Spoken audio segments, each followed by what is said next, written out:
episode 34, the Walter Payton edition of the Outcasts with Buzz and Juice. I am your man, Buzz. To my left, as always, we got our dude, Juice. Juice man, Buzz. You sound a little happier than when I called you yesterday, but still very sad. I have not slept in 28 hours. I feel terrible. So, you know, I'm just, I'm all hyped up on Mountain Dew Code Red right now, and I'm just ready to party. So by party, I mean I'm a sad sack, and I've just been sitting in my basement crying about not landing Manny Machado. Well, we're going to get into that in a second. Do some house cleaning for us first. All right, house cleaning. Be sure you're going to sportsmockery.com for all your Chicago sports literature needs featuring my sad blog. Be sure you're checking us out on iTunes, Google Play, Spotify, SoundCloud, anywhere you can find podcasts, you can find us. Be sure you're going to ticksplits.com for all your ticket needs, concerts, sporting events, whatever. Use the promo code Mockery for 10% off at ticksplits.com. More importantly, I want to round in and get our guest on today. We have our buddy Herb Lawrence, who's been on the show before, diehard Sox fan right alongside me. And, you know, Herb called this. And it's not that I didn't take Herb's opinion into consideration. I think I was just so hyped up and on cloud nine because I got suckered into that we were in the table thing, that we were at the table thing. Now I feel like an idiot. But that's the thing, Buzz here, just going to real quick, if it walks like a duck, quacks like a duck, what is it? It's a duck. It's a duck, yeah, I know. All right. So with no further ado, we're going to lead in our dude, Herb Lawrence. Herb, how you doing, man? Guys, I'm not doing well. I mean, just like you, I'm, restless. I only went to sleep for like 4 hours last night. Got a quick nap in today, but pretty pissed. I remember yesterday I was asleep because my schedule's weird. I go to sleep until like noon. Woke up to Hub, who was doing the show for Lawrence last night, texting me about the show tonight. He's like, we're going to talk about Manny going to the Padres. And I was like, Manny going to the Padres? Son of a bitch. Like I put that out there as if this is going to happen because we allowed them to do this. And it happened. And I was like I don't want to be right on the White Sox. I just feel them being themselves all the time. And it's irritating because I'm not leaving. I'm going to stay here. They know that. Everybody knows that. I'm here for life. But I mean, they didn't do the thing that the effing Padres did. The Padres. They're like on the same level. We're losing you a little bit there, Herb. We're losing you a little bit. But yes, they are on the same level as the Padres, which I can't believe that they didn't pull it off. We got you back? Yeah, can you hear me now? Oh, yeah, there it is. Yeah, we got you. Sorry about that, Herb. That's better. All right. But yeah, so I wanted to get your opinion on. So did you buy anything Rick Hahn had said during the offseason so far? I mean, were you into, I don't want to hate on Rick Hahn, and I'm not gonna right now. I feel that he's done some good things. I do like that our farm system looks good, and I do think that he finally pushed the White Sox organization into a, to pick a lane kind of thing. But I just felt like he felt so confident through the last two interviews that we had saw with him prior to yesterday. I mean, did you buy anything he was saying in the get-go, or were you just pretty much sold on the fact that, no, Jerry's going to probably hold this up and Rick is just doing his due diligence? No, the confidence they had, I told this to Chris Tannehill, who was the afternoon producer, that the confidence that they had after Sox Fest, like that whole weekend, was kind of like a cool confidence about themselves. They knew something that we didn't. And they did. They had the best offer at the time. But the offer was low. That's what invited the Padres into the fray, because the Padres were like, okay, $240? Okay, we can do that. And they spoke with Lozano around that time, and then came down this week, flying to Miami, the Padres owners and A.J. Preller, to get the job done. So, yeah, I was like, maybe I'm wrong. Maybe wholeheartedly they have changed their philosophy about going after these big fish, and Jerry has opened up the purse strings and allowed these guys to spin like grown teams, like a real team would. But, that's what I think I'm most mad about, because Rick and Kenny and Jerry have fed us that they're different, that it's a different era now. It's a better White Sox time right now, that they were going to be sitting at the table, as they said. They have a seat at the table. Well, if you want a seat at the table, you have to play the game that the people who have the seat at the table usually play. And since you're a new guy, you probably have to pay a pittance. You have to pay something that the Yankees don't have to pay. That's why they were still in the conversation, even though they were at like $220 million. You have to pay up. You have to make sure that $300 million is the bottom. That's what he was asking for. I literally tweeted that out in 2017 that it was. I heard that it's $300 million for 10 years, and I tweeted that out when they started this free agent frenzy that you have to go to the table with $300 million, and they didn't come to the table with $300 million. You go to the table with $250, and then you can get $350 if you play your rules. If you play by our rules, and you are all-star at 35. Well, or something like that. That's the thing about the contract that was offered to him. 8 years, $250, and then they're saying that they have these incentives that can reach well over $300 million, and then no opt-out. I'm just like, what? Like, why? Why? Yeah. You know what I mean? I don't understand that you say you have a seat at the table, and then Rick Hahn did say that he felt that he was very proud of how creative the contract was. I'm not proud of anything about the contract because it didn't land the guy. I don't understand why that's even a thing. Yeah, obviously he didn't like it. Yeah, why be creative? Be about money. That's what Manny is about, money. And yes, give him an opt-out. Players don't want to be playing for that long on the team without the ability to, hey, in the middle of this, if I'm good at 31, maybe I can do a double dip and get me some more money. Or if you guys are not good, I can get out of here and get me some money somewhere else. But 8 years with one team, and then in that 8th year, I'm 34 years old. I had to be at the plate at 550 plate appearances, not knowing, well, by that time, the old man might be dead. Regime in there, not knowing if you guys are going to play fair and allow me to bat 550 times. So, yeah, I'm not going to bet on that. I'm going to bet on them giving me $30 million each year for playing for the Padres. Bye. And that's the thing, too. How many players in the 34 have actually had 550 plate appearances as well? I think it's like 9 or 10. I think it's like 9 or 10. Actually, Nick Shepkowski last night looked that up. I think there's 1,000 players in the league that got at least one plate appearance, and there's only 8 players who are 34 to 35 that got 550 plate appearances last year, and it's declining. I can send you the information. Like, he did a whole breakdown since 2010, I believe. It used to be 20 guys, now it's 8. Yeah, so if you could text that to me or tweet that, I would love to see that, because I tell you, Herb, that's when I get back into the creativity thing. It's like your creativity just pretty much just spit at him. Like, oh, you want 10 years, $300 million guaranteed? Well, you're gonna have to. It wasn't the White Sox having a seat at the table. It wasn't the White Sox thinking they had the best offer. Like, we needed Manny Machado. Manny Machado obviously did not need us, and I think the Sox tried, puffing their chest out a little bit and dictating the market. And the no opt-out thing just screams Kenny Williams and Jerry Reinsdorf to me, that old school mentality. That's what that screams to me. I said, I don't understand out of a 10-year contract, even 8-year, how you don't have at least one opt-out. Yeah, for your own justification. Like, maybe you want the player to leave. Like they had Albert Bell. That man overperformed his contract after 2 years, and he got out because he was not the top 5 player in the league in payment. So you want that decently long contract because you want that player to strive for that. Hey, 5 years, if you're at a certain level, go ahead and get out, man. And if you think that you can renegotiate your contract, we would love that, because that means that you're playing very well and you think highly of yourself and you can go and get a new deal. That would be great for us. But no, they don't think like a regular Major League Baseball team. And they just irritate. They have fans who are ready. I'm a very pessimistic White Sox fan. I know you guys know that.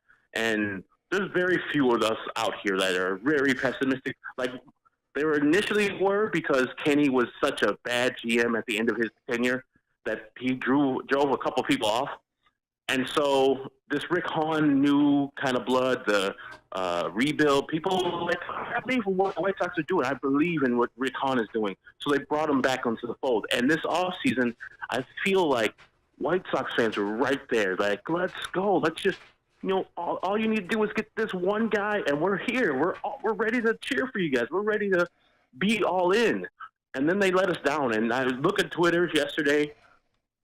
Most of the people, probably like 70, 80% of the people were furious at the White Sox and how they handled this contract situation. They don't understand that missing on Manny Machado speaks loudly of what they are, and it doesn't just you're missing on a free agent. It's how you missed on the free agent that is pissing off White Sox fans and driving them away, and not believing in when another free agent comes available. Nolan Arenado. They're not getting him. No, hell They're definitely not getting Mike Trout. They're not getting all these real people, even if they're good at that time. You can't close a deal, and I know he subsequently has said that they don't have a no opt-out clause. Well, damn. If you don't present one to Manny Machado, who are you going to present one to? Is it got to be the top player in the league? It's got to be Mike Trout that gets to opt out? Give these guys what they want, because you're the White Sox. They got to realize where the hell they are in the hierarchy of baseball. They think they're at the high end because they're ranked as the longest-tenured owner out there that's still alive. But they're not.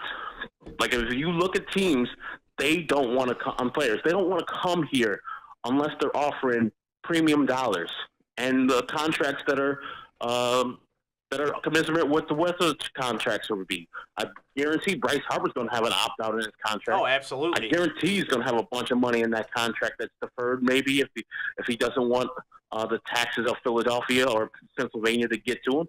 But, San Diego has – California – I'm sorry, I'm going on a rant. But California has some of the most horrible taxes, especially for rich people, in the nation. It has the highest. And yet – they've signed 2 years in a row. Eric Hosmer, who isn't a $140 million guy, but they still gave the money to him. And then this year they signed Manny Machado. How? I mean, Manny Machado literally can make more money here in Chicago than he can make in California. But they got creative.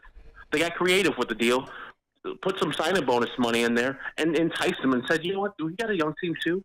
We're in San Diego. We're going to come to you. You want $300 million? Cool. Here's $300 million for 10 years and an opt-out after 5. You good? Solid. Let's come. And he's in the Padres dugout today. I saw the picture. That still hurts. It really hurts. Yeah, I mean, like you were saying on Twitter yesterday, and I know Juice knows this for a fact too, it was like a stake was driven into a lot of White Sox Twitter hearts. And you know how that's a pretty tight community, there's I think that White Sox Twitter is actually one of the coolest Twitters because, universes, because everybody's just kind of there and you have conversations, side conversations, and just to see how upset people were yesterday and just dude, you know what, that finally killed my optimism. My optimism had died years ago for the Bears, and then they're finally coming back, and I'm finally starting to accept it again. Okay, all right, I see what they're doing. I'm happy with it. But I think with Rick Hahn getting the prospects that we have, getting Kopech, who I'm excited about, getting Eloy, who I'm excited about, Dylan Cease, all those guys who I'm excited about, I was like, okay, this guy's different. He picked a lane. I feel good about this.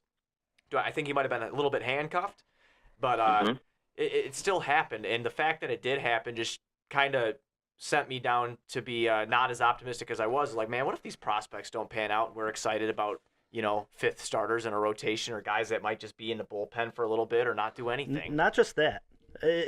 I think this sets a bad example, too, for the prospects in the future. If you are unable to offer that amount of money with opt-outs, if you're Eloy Jimenez, and you understand that he's already pissed off. But this is what I'm saying. If you're Eloy Jimenez, what makes you confident that the White Sox are going to pony up the money with the opt-outs, watching them with Manny Machado, when really this was the time for you to get that big name, to get that big fish? That doesn't make me feel good about that front office and that state of that organization. If I'm a prospect for the White Sox right now, I understand that they grew through building through the draft and the minor league system and all that. But at the end of the day, these guys are going to get paid, and the Cubs have shown that they're willing to give those opt-outs and that big money. The White Sox have never done that. Yeah, it's if you're Eloy Jimenez, what is your thought behind, hey, I'm going to get up here and I'm probably leaving at the end of these, 5-6 years he is? Well, yeah, thankfully we kept him down in the minors last year so we can get that extra year of control, huh? Yeah, so 7th year, yeah. But, yeah, I think he was pissed last year. Oh, yeah, when he doesn't make the opening day roster, even though killing in spring training, he'll be kind of pissed, even though he said he won't be. It's just more games played. It's fine. They have to play the game, too, because other teams in major leagues do it, so they think they got to do that. But I wish they would follow suit on other teams in major leagues contract negotiations too, Yep. and offer the real stuff, offer that real money, that guaranteed money. Oh, he has a chance. Our offer was superior to the one that he finally agreed to. No, it wasn't. And if you really believe that your offer was superior, what does that say about your organization? What does it say about you two, Kenny and Rick, that he turned down a better offer to go to a team out in West that he's going to make less money at? What does that say about you guys? You guys can't negotiate, and the team is not desirable to come to. So it's just got to look at the mirror. It's like I said, it's just out of touch. It's out of touch. I mean, they're acting as if that contract with the incentives, I just threw air quotes around the incentives on that, and how you mentioned earlier how ridiculous some of those things that he had to do were to even get those incentives. It's out of touch. It's old school where they think the team has power over the player, and my friend, no. They do not. He is a free agent. You are courting him. He is not courting you. You tried to buy a BMW with Honda money. That's what it was. That's what it was. Yeah. I love that. And that's why they stayed at that price, like the whole time. Like they said, they changed their offer on Monday. Like they were at a low price before this. The $250 was their final offer, type of thing. And they went. Dan Lozano and Manny Machado went back to San Diego, and San Diego's like, yeah, $3 million, 10 years. That's what we're offering. Opt out at 5. And they didn't give the White Sox a chance to counter that offer because they weren't playing real baseball. They weren't doing it in good faith. They weren't negotiating correctly like you're supposed to in MLB talks. Like you said, they are courting Manny Machado. It's not the other way around. They're acting like they had the power. They don't have the power in that regard. They don't have the power with any guys. Imagine when Eloy Jimenez comes out. Oh, you played here for 7 years. Yeah, I played here for 7 years because you son bitches left me here for 1 extra year. I'm out of here. And you're not going to offer me a real contract that's commensurate with the rest of the league is going to be offering me? That's that. I'm out. I'm an all-star. I'm a 5-time all-star. I'm out. There's no reason for me to play games with you guys if you're not going to come to the table correctly. And hopefully, which I don't believe in it too much, they have learned from this and they've swallowed some pride and realized that they are not the top dog. They are not the people who control the market. They're not the people who are the people who set the market. They are an also-ran. They are a team that is used to set a market to have a team like the Padres to come in January and overbid you a month later and get the prize later on. So thank you, White Sox. You marinated the food. You set it all up. You cooked the meal, and the Padres are now eating. Yeah, I mean, that's just a great analogy, really. I mean, like you said, you hope they learn something from this, but I'm just going to take a page out of your book, and I can't believe I'm saying this, Herb, because, you know me, man. You've known me for a while. I try to be optimistic about this team because I'm being a White Sox and a Bulls fan and a Bears fan, it ain't easy. It ain't easy, and I'm just not optimistic, man. I'm not that they learned from this. I think that they probably, the talk within that front office or probably them down in Arizona yesterday was like, wow, what a prima donna. He could have made way more with us if he just fulfilled the obligations. That's what I think probably happened. And I agree. I just, and that is a complete 180 from me from 2 days ago. And that's how upset I am at this team, and I can't believe it because I love my White Sox, man. We hit games all the time. I watch every game that I can, but it's just, oh man, what a kick in the nuts. So my question to both of you, being like, I'm a Cub fan, so I'm the third party here that's watching from afar. I got no White Sox hate. Who's to blame? Is it evenly distributed between the three-headed monster that's Jerry, Kenny, and Rick, or is one more to blame than the other? I definitely think it's. I definitely think it should be evenly distributed. Thank you. Because we'll start with Rick Hahn. Rick Hahn knew what he was playing with. Rick Hahn is savvy. Rick Hahn knows the offers that were being thrown around. I'm sure of it. Mm-hmm. Rick Hahn kind of floated out, as Herb pointed out at Sox Fest, that cool demeanor, that cool like, oh man, we got this guy. Don't worry, Sox fans. I'm going to make a sly joke here during this press conference, do my little side smirk smile, and it's cool. And then I blame Jerry for probably not wanting to go that high in the first place with $300 million, and then I blame Kenny for the structure of the damn contract. Well, if he's going to get over $300 million from us, he's going to have to earn it, damn it. And that's I would evenly distribute it. That's just me. Herb? Yeah, I totally agree. And I don't blame Jerry at all. Jerry is himself. He's always been himself. I blame, the two guys in front of him actually a little bit more because they knew what Jerry's all about. They knew going into the offseason what their ceiling was. And then they're yesterday, I gotta think, man, Jerry, I've seen him go out, haven't seen him go out like this ever. He really stepped up this time. Same thing from Rick. He stepped up. I want to thank Jerry for stepping up. No, stop giving him credit for nothing. And that's my whole thing with Rick Hahn too.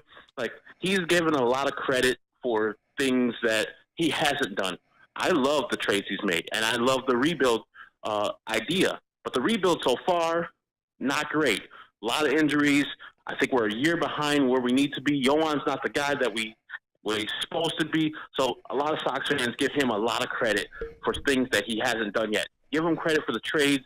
Give him hell for people he's picked that haven't worked out as yet. I'm not usually a result. When you draft people, that's what you have to have. You have to have results. And the results haven't come as far as the draft. All the players that we talk about that are good are through his great trades, not his great drafts. You need a complete Rick and Kenny amalgamation where they're hitting on trade. So, I give them more of the blame because Jerry, he's not. Losing you here, Herb. Oh, we're losing you again there, Herb. Sorry. No, it's it's all okay. good. It's You're all back good. now. Yeah, you're back now. Sound great. Right. But Juice, what was your point with that? I'm in the business world, Herb. I sell coffee and juice machines, and I'm gonna tell you what, Mm-hmm.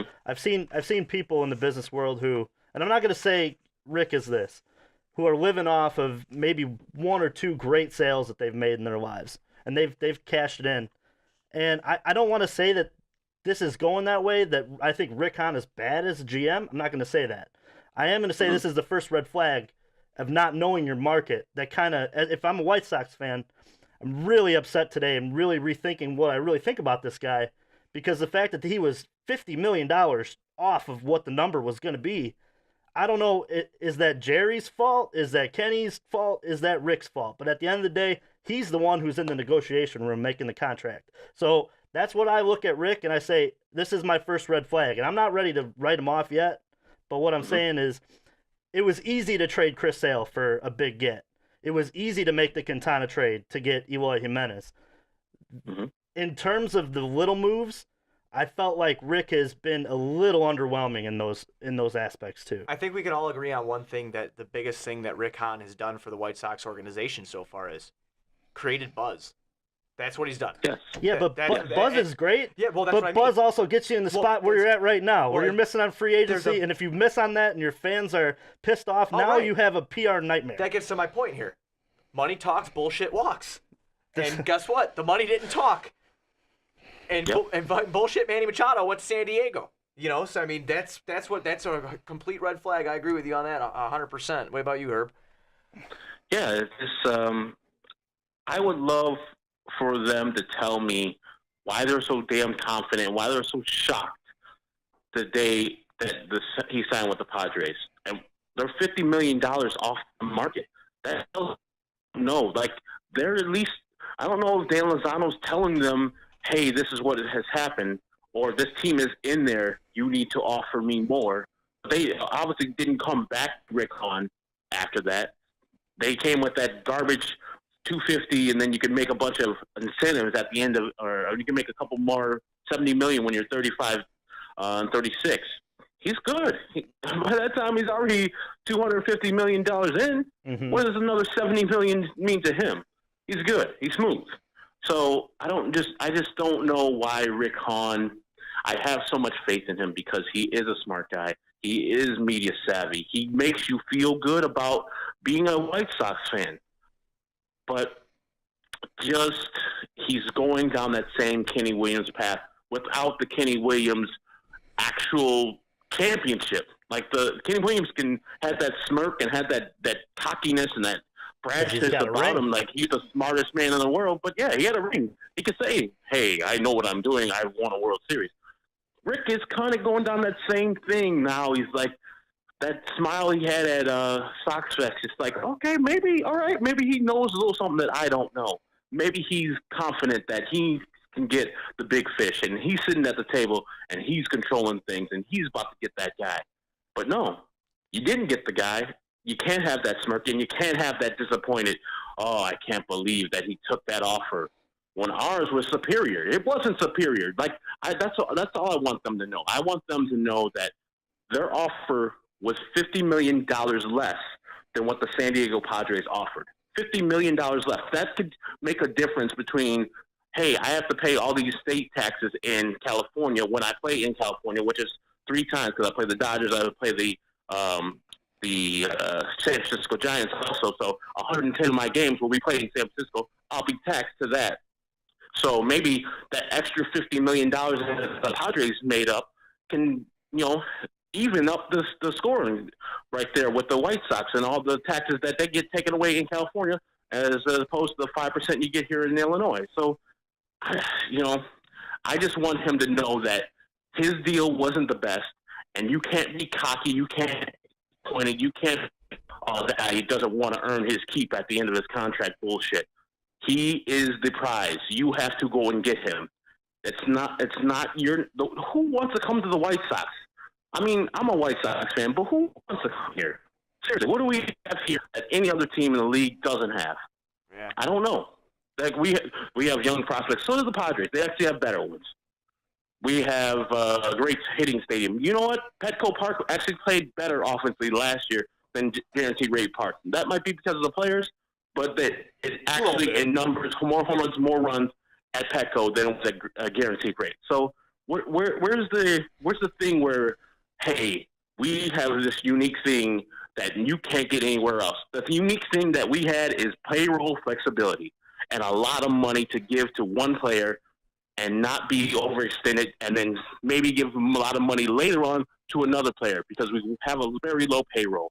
That's the uniqueness of the White Sox deal, and they didn't use it to their advantage. In my opinion, man, if once you pay a player like that, that's when the floodgates open. That's when other players are like, okay, I see you. Yeah. You paid a player. I see you. You're serious about this. You're wanting to be, build, you have a good farm. You're wanting to build a contender. You just went and got a superstar. I mean, that opens up the door for potentially, maybe a Chris Sale returning. Highly doubt it.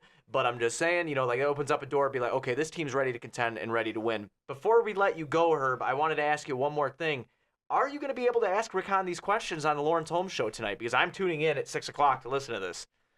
I am not. I'm going to be just answering the phone. So Lawrence will be asking the questions of Rick Hahn in regards to that. But I wanted to get back to the point you just made that, yeah, the Padres signed Eric Hosmer last year.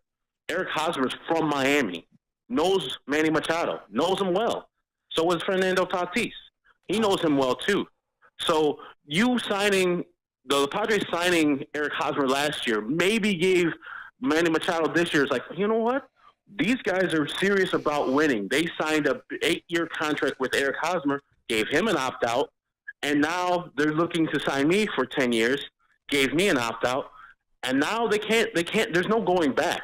There's no, hey, we're going to have these 2 guys who are marquee with Mil Myers and just be cheap all the rest of the time. No. They're going to have to go out and get another pitcher. And I see them going out maybe and looking at Gio Gonzalez.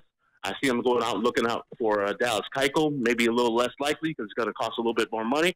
But another guy to help them out earlier because their prospects are a mix of pitchers and hitters. But they have a lot of pitchers coming up. The Gore kid is going to be coming up. They have a lot of guys down the Morjan guy is going to be coming up. He's coming up. What's his Adrian Morjan? Morjan. Morjan, yeah. Yeah, and Adrian. Believe it or not, that kid has better numbers than Mackenzie Gore. Yeah. So I mean, that's the Padres are no slouches. They have a very good farm system, and they have a lot of talent coming as well. I mean, they could have sold Manny on that just as well as the Sox did, except they could say it's warmer there, and we're going to give you what you want. Yeah, and it's just like they have exactly what the White Sox are looking for. Like, they already have a couple of established guys, maybe not great stars. Hosmer had a horrible last year. Will Myers is a couple years past for his all-star time, and he might actually get moved. But they have people you can say, okay, I see where it's going. Like, we don't have that guy on our team yet. Like, that guy is Eloy Jimenez. That's in middle April. Like, who's our guy that you already say, yes, that's our core. That's the guy who's going to be here when we win a championship. Is it Tim Anderson? Is it Jose Abreu? Is it Yohan Moncada? We don't know that yet. I would love to know that. And they had plenty of those guys on the team. They got Urias on the team. They got the catcher. I forgot his name. They got from Cleveland. No, young, hungry talent. They already have on the major league quad, and they're really gonna be going somewhere with this team. And I feel pissed that the two of the players should have been White Sox players. Two of them, and they're gonna be the two best players. And that's crazy. I can't believe that. For Tatis Jr. and Manny Machado will probably be staples in this league for the next 10 years. And they both, one was in the White Sox organization, and the White Sox had the other one on their fingertips. What would be a real kick to the balls is if San Diego can pony up next year and bring Sale over there and they win with those three too. If that happened, I'm driving right into the fucking Kankakee River and I'm just floating away. I'm not kidding. Come sail away with me, man, because I'm gone. I am gone after that. Well, Herb, thank you so much for coming on, man. Can you let everybody know where to follow you on Twitter? If they don't, I'm sure they already follow you, but we always do the plug thing.